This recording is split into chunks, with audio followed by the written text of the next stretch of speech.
Hi, good afternoon or morning or whatever time zone you happen to be in. I'm Nicole Havelka. I'm your burnout coach and the founder of the Defy the Trend burnout coaching community. And I am here today live with my friend Dani Sage, who is a modern mystic and the head witch at charge at Good Vibes Hive, and always a person who will get excited about whatever nail color I have or want. So like one of the thousands of things I appreciate about Dani is her humor and her adventure, being like, oh, that'll be fun. Like everything is like an adventure and kind of exciting, which makes me happy too. And we are here. So grab a beverage, grab your snack or your lunch if it's lunchtime where you are, and hang out with us for I don't know, 20 or 30 minutes while we talk about why getting to know ourselves is a really important tool for self-care, and maybe even why getting to know ourselves isn't about changing ourselves, which is what all of the marketing to you about health, wellness, beauty, really anything, you name it, is about changing yourself. And that's not what we're about at all. So welcome, Dani. Tell us more about yourself and why you started the Hive and who you are and all that good stuff. Yeah, thank you for having me. So I started the Hive over 6 years ago. My background is in the salon industry, and I had done that at that point for 10 years. And the Hive kind of was invented as like another layer of support for self-care in people's lives. I carry crystals, tarot and oracle decks, candles, anything like a little metaphysical that's going to help you support your self-care and your community care journey in your life. Right. And I can affirm that it is like a super chill, awesome place, having been there many times. Thank you. Many times. Many iterations. I think you're on the third location, I think, that I've I gone to. am, yeah. Yeah, is Third that right? location. Or is it four? Three. Nope, it's three. It's three. Awesome. And we should say in Columbus, Ohio, but all the woo-woo is available online. But I'll give you a chance to tell more people where to find you later on, at the end of our conversation too. Um, so this was really interesting. So when I was doing like reading more on your website, not that I'd seen it before, but I delved deeper in order to prepare for this. Like you use the phrase demystifying woo woo, and I found that just a fascinating phrase. And I'm curious, like what you mean by that, and why do we need to do that? Yeah, so growing up, I was always really into the world of woo-woo. My papa used to take me to psychic fairs, and I grew up near a town called Yellow Springs, which is just full of crystal shops and tarot readers. But it always felt like, I don't know, you'd go in and it's dark and everything's like behind a closed curtain, and it just seemed like as a newbie, I felt like I couldn't really ask questions, and this was before the internet. So it was just kind of like, I don't know, a lot of the places I would go into, I felt like I wasn't supposed to be there. So the more I experienced getting into crystals and having my tarot cards read and owning my own deck, I would um, people would say to me like, "Oh, I want to get into that, but I don't know anything about it," or "It's scary," or whatever. I've heard it all. Um, and so it's just really important to me to kind of open it up, and it's all of these tools that I use in my daily life, like tarot cards and crystals and spell candles and human design and astrology. They're so powerful and transformational. It's a shame that people feel like they don't have access to it or they don't know enough about it to get into it. So the whole mission behind the Good Vibes Hive is to try to make the world of woo accessible. Yeah, I think that's something that both you and I care about a lot. And I find that with yoga and meditation and mindfulness, which is a big part of what I do to help people prevent and recover from burnout. And that seems like completely inaccessible to people, which is just lunacy, right? Yeah. First of all, we all have to start somewhere with everything. That's just a thing, right? But the fact that we've, in the case of yoga, especially, like the fact that we've made sort of the pinnacle of it, like doing a handstand on a rock on a beach somewhere, or getting the Yeah. leg behind your head, which yoga is about none of those things, by the way. Yeah. They're watching right now. Just as an aside, that's a different conversation. I'll have it another time. But the same thing with what you're talking about, that somehow astrology and tarot and all of that is somehow inaccessible, either because it's unaffordable, or like somehow it's just too high, like there's something elevated about it that makes it's not for you, right? Yeah. Which is ridiculous on all counts, right? Yeah, absolutely. I mean, there's definitely parts of the woo-woo world that are sacred traditions that you need to be careful. The reason it is important to be knowledgeable once you get into it is to make sure you're not like appropriating or totally stealing from cultures that aren't your own, or disrespecting practices. But aside from that, finding your thing and making it easy, which I think we'll talk about like my rituals later, but like it doesn't have to be complicated. You don't have to know or be able to name every crystal to buy your first piece. Yeah, so that actually leads into that question. So talk about like some of your favorite rituals, and what are some of those things that maybe some suggestions you might have for others who are getting started. Yeah, so I am a big fan of a totally non-woo-woo book called Atomic Habits.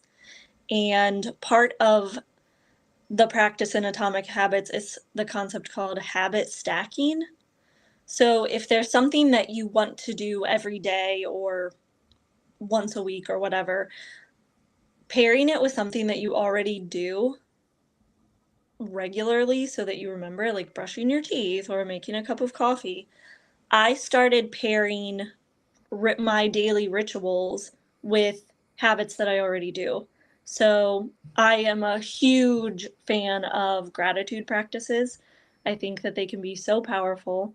And I used to make it like this big thing where I'd sit down and light incense and journal, which I still do, but it just made it more of a chore or more of a time commitment. So I pair my gratitude practice with brushing my teeth every morning. Hmm. So while I brush my teeth, I think of 3 things that I'm grateful for. Hmm. Setting intentions for the day, I always make myself a cup of coffee. So I know I'm gonna be doing that first thing in the morning. So as I'm making my coffee, I'm like, what do I want today to feel like? What do I want to get done? What do I want to be really intentional about? What goals do I have while everything's happening? And then a little witchy thing I do once the coffee's made is I'll like program it with that intention. Like, okay, this coffee, as I drink this coffee, it's going to fill me with the energy of productivity or motivation or presentness or gratitude. And then as I drink it, I just try to be like totally present and like feel that energy in my body. Hmm. I I love love. journaling. I love working with crystals. But yeah, anything like that I know I'm already gonna do every day, trying to see like how can I make that much more magical? Like how can I make a shower more magical? Can I put water safe crystals inside my shower? Can I imagine the water washing away all the energy that's no longer serving me and taking it down the drain and away from me? Is there a magical way you can eat your food, etc.? Yeah, I love that. I love that because it makes it I mean, that little piece of it makes it more accessible. And I will say that I'm partially because you and some other people had recommended Atomic Habits. I'm almost done reading it. Like I've actually Okay. reading it just recently, and I think I'm going to be using it in an upcoming series actually that I've been thinking about for probably not until January that I'm going to do the series, but around habit formation and incorporating mindfulness in your life, because people think it needs to be this separate thing that you do, where it can be, oh, I'm brushing my teeth, I'm going to do this. Or one of the other things he suggests is that you make the time really accessible, especially in the beginning. Like, oh, okay, like I'll do this for 2 minutes, right? Mm-hmm. Like most people sort of wrap their head around doing something for 1 or 2 minutes. At first, it often feels like doing more is just completely impossible, right? Yeah.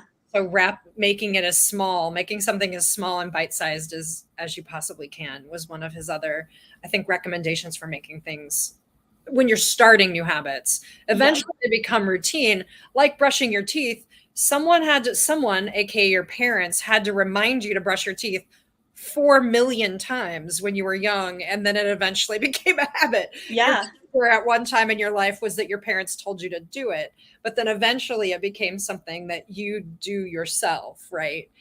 Because you see the benefits of it, because it feels good, all those things, right? Yeah. About using brushing your teeth as an example.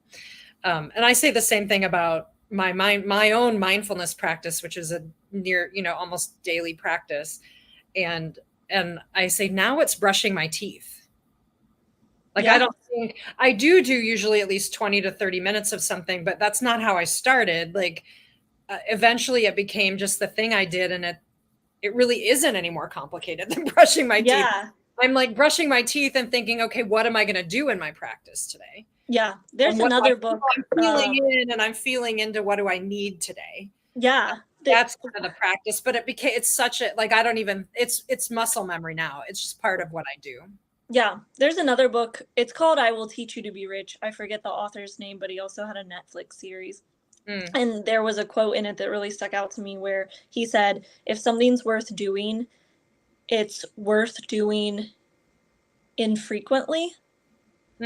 So his example was tied to finances. Like, if putting $1,000 into your retirement account every month is good, putting $10 in your retirement account instead of $0 is also good. So if you can't meditate for 20 minutes a day, if you can meditate for 5 minutes a day, we start out setting these like huge, or at least I do it that way, these huge goals and expectations for ourselves. Like, all right, I'm going to start meditating, so I'm going to do it 7 days a week for 20 minutes. And then the first time you don't do it, you beat yourself up.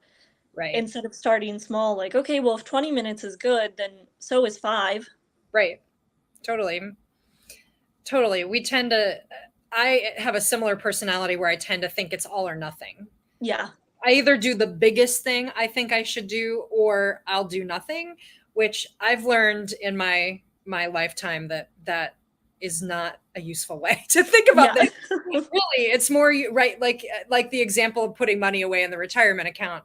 Sure, $1,000 a month would be great, but 10 is also really good, right? Yeah. Or whatever or $1, it's yeah, still, or $1. Yeah. 0, you're not going to get anywhere, right? If we do if the choices are all or nothing is going to get you nowhere, right? But something, no matter what the small amount, is going to get you somewhere. Yep. So it's certainly better than the 0, than the alternative. So I want to turn us to talking about like self-awareness in this conversation, as promised, right?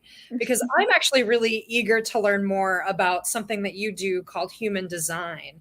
But this is just how I'm wired. I want to talk about, like, why do we want to get to know ourselves better in the first place? And is it to change ourselves? Is it to do what? Like, why do we even want to be self-aware?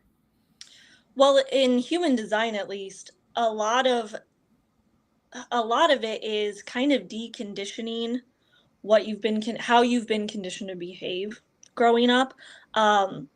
There's 5 different energy types in human design. They're similar to your astrological signs. They're kind of like the umbrella that the rest of your chart sits under. And all 5 behave so differently, or at least they should. But if you were like a projector, for example, they need a lot of rest. They they have the ability to get things done in less amount of time than the other types, but they do need a lot of rest and they need to protect their energy because they don't create their own energy from within. If a projector child was raised by a generator parent that are constantly generating energy from within, they don't need a ton of rest as long as they're doing the things that light them up, and have really good boundaries around their energy. If that parent is kind of conditioning that projector child to behave like the generator parent, it just gets so muddy. Like, you think you should be behaving one way because that's what you're shown, when really you're designed to behave a totally different way. So becoming self-aware of, in this case, your human design, helps you drop some of the conditioning and be even more yourself than you were before.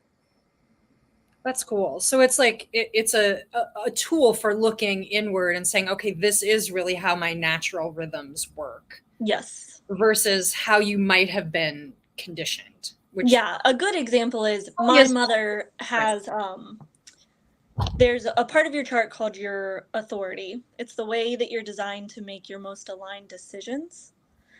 My mom's is like a gut instinct. So there's an opportunity, immediately her gut tells her yes or no. And my authority is emotional. I'm supposed to sleep on things. I don't have clarity in the moment when presented with a, do you want to do this or whatever opportunity. I need to get comfortable buying myself time and allowing myself to sleep, and then the clarity comes. But growing up, when I'm like, I don't know what to do, blah, blah, blah, blah, blah, because obviously my mom didn't know about human design, she'd be like, well, what's your gut say? Go with your gut. And I would get so confused because that doesn't mean anything to me. Like, I don't have a gut reaction to things. The way I feel things in my body is so different than that, like, instinctual response that it just ended up making me, like, even more confused. Right. That is a really good example. So walk us through, if someone was going to do a human design reading with you, what does that entail? What does that look like? Yeah, so your human design reading is actually a chart. It's your body graph. So you would need your birth date and time because it's based in a lot of astrology. I would pull the chart, and then with a reading with me, it goes through the PDF that you receive ends up being 21 pages. There is a lot of information in your chart, but things like how you're designed to move about the world and interact with other people, how you are designed to make your most aligned decisions, the two main archetypes that reside in you, like your dominant archetypes, and how they show up in the world, the parts of you that are more susceptible to that outside conditioning, and how to set boundaries around them and learn what's best for you, and then the parts of you that aren't so susceptible to the outside conditioning. And then this really cool part of everyone's chart I always love to talk about is your incarnation cross, which is your soul's purpose. It's not, it can be the way that we've been conditioned to think about purposes, like what am I supposed to be doing for a living? But really, it's the most aligned way that your energy shows up in the world. Right. Which may have something to do with your work, or it may not. Yes. Like, for example, there's an incarnation cross called the Cross of Laws. There's over 192 different incarnation crosses in human design. But there's a Cross of Laws, which is basically the person's purpose is to look at moral laws, societal laws, universal laws, and decide which ones as a society evolves we still need, like don't murder people, and which ones we can probably let go, like don't wear a hat at the dinner table. I have a client with a Cross of Laws that's literally a lawyer, Mm. And then I have a client with the cross of laws that she's just like a very rebellious kind of questioning everything person, but her main job has nothing to do with that energy. It just shows up in a totally different place in her life. Hmm. Hmm. That's so interesting. Oh, people are so fascinating, right? They are. I love looking at people's charts, especially then meeting them and being like, what does this look like as a person? Yeah, yeah, I love it. I love it. So what, and I think you've been alluding to this already, which is what does a human design reading have to do with self-care? Or maybe how can it help you with self-care? There's so many aspects of your chart. First of all, just seeing your chart for the first time is such an amazing experience. I remember reading about my chart and now getting to watch like hundreds of people feel seen, sometimes for like the very first time, just Hmm. that permission. Like, yeah, you are different than some of the people around you, but you're supposed to be. So oftentimes it's just like unlocking the permission to be the person that has to sleep on things, or the person that feels emotions so deeply, or the person that feels really independent, um, or the person that feels like a social chameleon. It's just really interesting. Mhm. So there's that aspect of it, but then there's so many parts of your chart that show you where you probably need more boundaries, where it's easier for people to kind of take advantage of your energy, where you have probably, again, a lot of human design is conditioning and deconditioning. So where you've been conditioned to behave in a way that's not in alignment, and how to like embody the way that you're designed and break through that conditioning so that your life feels easier, honestly. Yeah. um yeah. Yeah. Well, and that you're perfectly set. It's like we designed this or something. Um, it's perfectly segueing into a question I have that relates to the theme I have for this particular month, which is like loving yourself enough to learn how to say no. And and in my experience now of doing burnout coaching with people, either in groups or individuals for 3 or 4 years. And really, the work I did before that dealt with this too. This is just, I formalized it. Is what I found that is the place where people get hung up. And that most people are aware, and certainly their bodies tell them when they need to take time to rest. And like you said, different types of people will need different amounts, but there's no one who doesn't need any. Like Yeah. it's not human, Yeah. right? We're literally not designed. Our bodies are not designed to go 24/7. At minimum, we need to sleep, but we also need time, which is called active rest too. But that's again probably a topic for a different day. Like I bet so it sounds like boundary setting is a big piece of this, and maybe I wonder, and I bet my bet is that you have a lot of people that struggle with like saying no. Oh my gosh, 100%. Like probably everyone struggles with Everyone. no. Yeah. Yeah. Yeah. And I feel like they come to me because I've never had a problem saying no. Like, Mhm. I had to do this thing with a coach I worked with at one point where I had to 11 people. And one of the questions that I had to ask everyone was, what do you think my biggest strength is that you wish you had? And every single person said, your ability to set and maintain boundaries.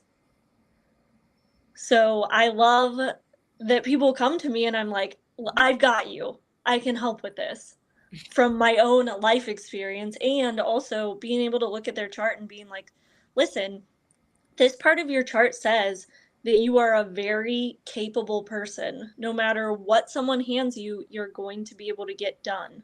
Subconsciously, the people in your life are picking up on that, and if you don't set good boundaries, they will continue to put things on your plate and ask a lot of you. And if you can't say no, it's not their fault. Like, sometimes we'll get into the mentality of like, oh my god, everyone asks too much of me, blah blah blah, and it's like, no one asks too much of me because I don't do it.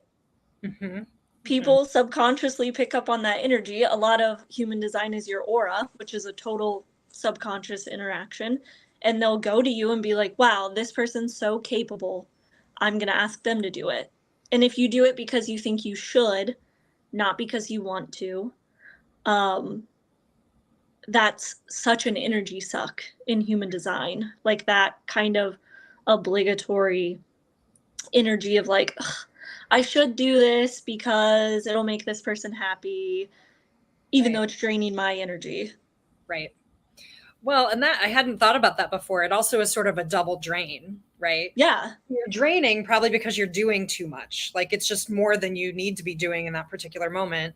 But it's also draining because then you feel like that sense of obligation, um, or whatever or like the need to be nice. Or I've Yeah. heard one of my clients phrased it recently as like, oh, do you think like they feel like they're going to be mean to someone by saying no, that somehow the Yeah. no is mean, um, which it isn't, right? No.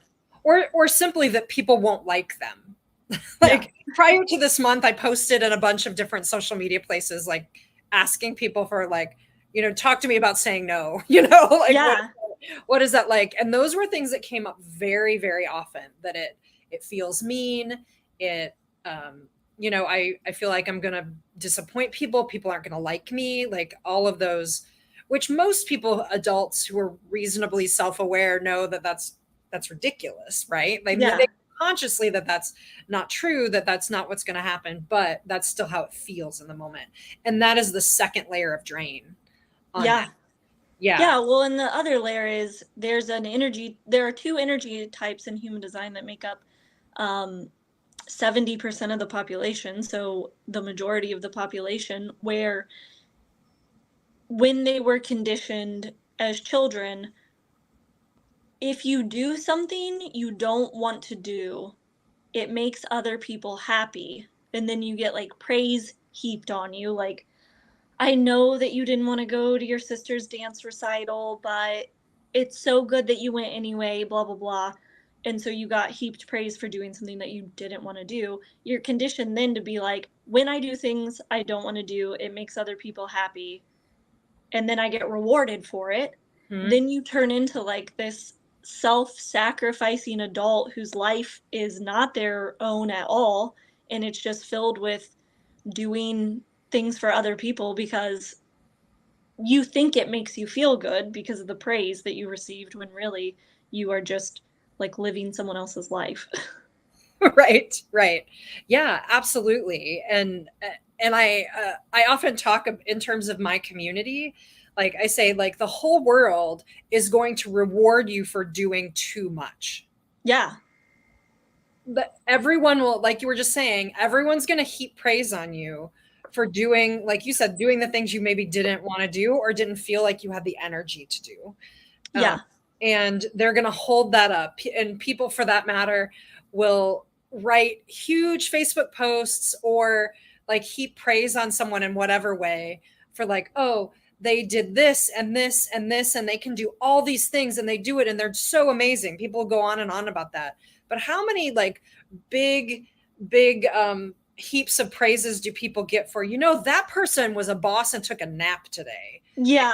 On and on about that. Now they might say, "Hey, that's great, you took a nap," but they're not going to be like, I mean, they're not going to heap praise on people like over Yeah. and over again about that. They're not going to be effusive about that, and that's what we're up against. Like that's Yeah. so difficult to maintain. This is why it's so hard to maintain boundaries, is because it takes a lot of energy, and you're literally pushing back against the cultural norm.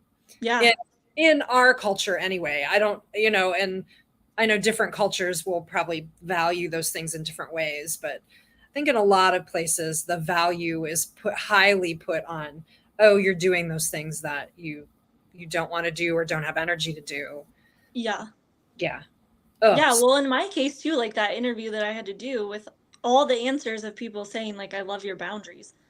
That was so shocking to me because even though I don't have a problem setting them and maintaining them, I have always had this feeling like people probably think like, "Oh, Dani just says no to everything," or whatever, like I can't count on her if I Yeah. need something, blah blah blah, when really the people closest to me in my life really admire it. That was surprising. So Yeah. you never know. I thought everyone walked around thinking like Dani's very selfish, but it is the thing that people admire most about me. Well, and honestly, some people might be thinking that because we are conditioned to Yeah. think that time, especially when you're saying no in order to take time for yourself, that is that is selfish. We're conditioned to think that. On the other hand, I think people want that. Like Yeah. they wish they could do it more. So that's why, like, at least those people who were honest said, honest and supportive of you, I should say, saying, "Oh, I really admire that quality of hers." And it was resounding. It was every single one, Yeah. not just one or two said that, like all of them said that. Yep. It's so fascinating, right?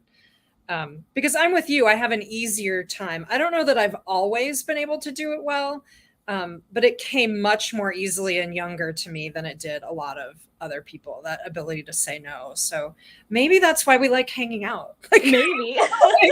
it's not the only reason, I don't think, but Yeah. It helps. it helps. It doesn't hurt that there's two people who understand, like, why, and then why is this so hard? Just say no. Yeah. Um, but it is really hard, or can be really hard in the moment. So I appreciate that. So you've already mentioned Atomic Habits, which apparently both of us are now fans of. Yes. Are there any other books or blogs or podcasts or any other kinds of resources that you would recommend to people? It doesn't necessarily have to be directly about human design, but like, what are things that are really kind of big on your list around maintaining boundaries, around saying no and self-care? The book I find myself recommending most to my clients, it doesn't have anything to do with human design. It's called Break the Good Girl Myth. And the name of the author just flew out of my brain, but you can look it up. The cover's black, it has pink writing.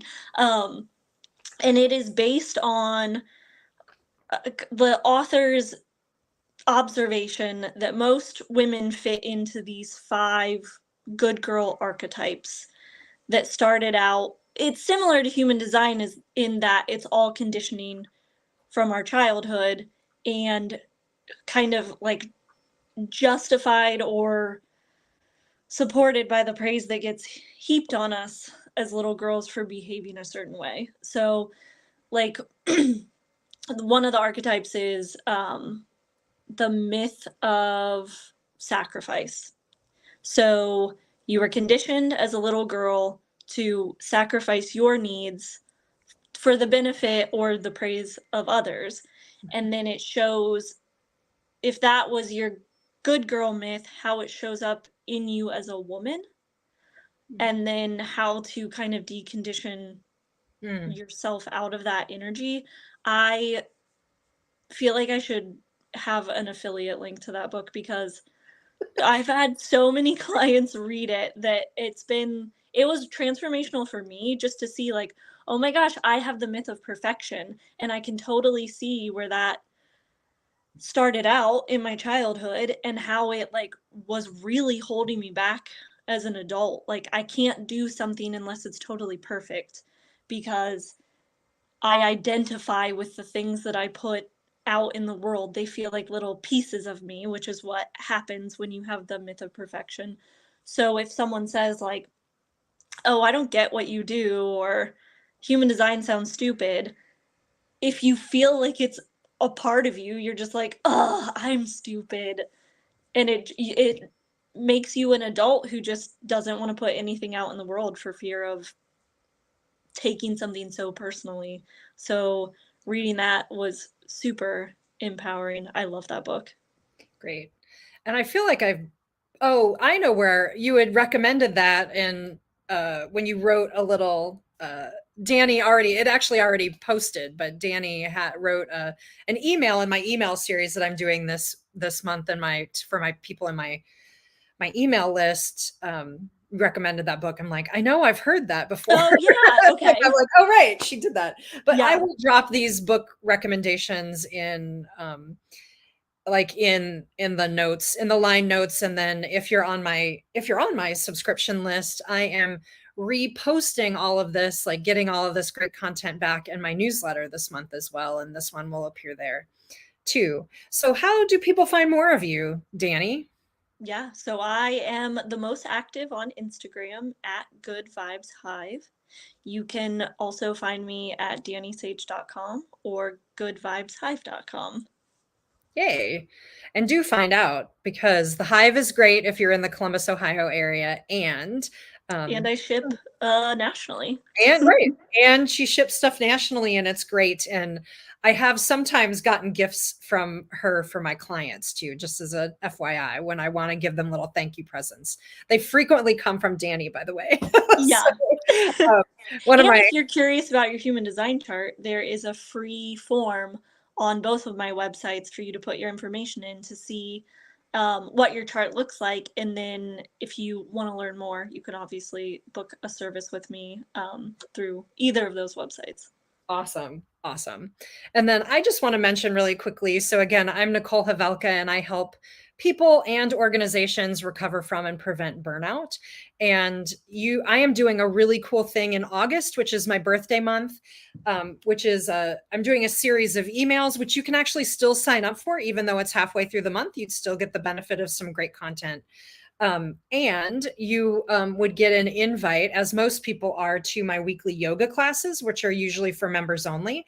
And you will get an invite, and actually anyone can find this event on my website and on Eventbrite, which is the loving yourself enough to take a nap, which you have to say no to an hour and a half of other things, but you can lay around with permission for an hour and a half while I will do some affirming liturgy is the word that's coming to me, because my pastor hat is turning on.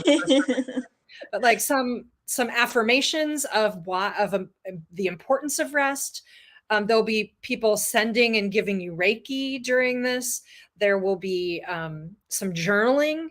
I will do some very gentle, very simple yoga movement to kind of help us settle down, and a little bit of a guided meditation to work you into some restful sleep, and then some nice music and other things while you rest in the context of community, which I think is actually really important. We need to claim rest together.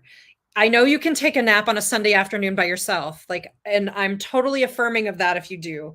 But I think there's also a lot of value in doing that, whether you come in person, if you're in the Columbus, Ohio area, or if you are, you can join online as well. That's a hybrid event. So I'm really stoked about that. There's only 19 spots left at the in-person event, more if you're online, but those are limited and donation based, because I like giving the gifts during my birthday month. So there's not a specific ticket price, just to pay I give a suggestion, but if to make it accessible, speaking of access, yeah, I want sleep to be accessible to people, so we're not overcharging for that, for sure. Awesome. Well, I want to thank you once again. It's always super fun to chat with you, Dani, which we do at least once a month, if not more. So I'm so excited. Thank you for saying yes. And you're someone I know who can say no. So I'm doubly appreciative that this was something that was energy giving and life giving, and hopefully draws a few more people into the wonderfulness that I know of as Good Vibes Hive. So I want to thank you all for joining us. Hope you find us later. You might even find this later. Either find me or Dani, ask your questions, and we'll loop back to you online if you have more to ask. Thanks so much, and have a great rest of your day. Thank you.